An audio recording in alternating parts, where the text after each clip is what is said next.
আসসালামু আলাইকুম ওয়া রাহমাতুল্লাহি ওয়া বারাকাতুহু। হযরত আদম আলাইহিস সালাম এর সময় এনাক নামনি এক দুষ্ট রমণী ছিল। এই দুনিয়ায় সর্বপ্রথম যে না করে সে তার চরিত্রকে কলঙ্কিত করেছিল।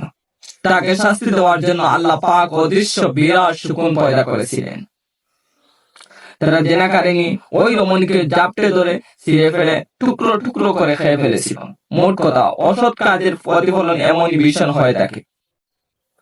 অনেকে হয়তো ভাবতে পারেন যে কই এই জামানায় তো কাউকে তেমনি আযাব ভোগ করতে দেখা যায় না, কিন্তু এটা একমাত্র শেষ নবী মুহাম্মদ সাল্লাল্লাহু আলাইহি সাল্লামের জন্যই বলতে হবে। রাহমাতুল লিল আলামিন আখেরি নবীর বরকতে যদিও আমরা এই দুনিয়ায় এরূপ ধ্বংসাত্মক শাস্তি থেকে মুক্তি পেয়ে গেছি, কিন্তু আখিরাতে এই অশ্লীল গুনাহের জন্য নিঃসন্দেহে ভীষণ আযাব ভোগ করতে হবে।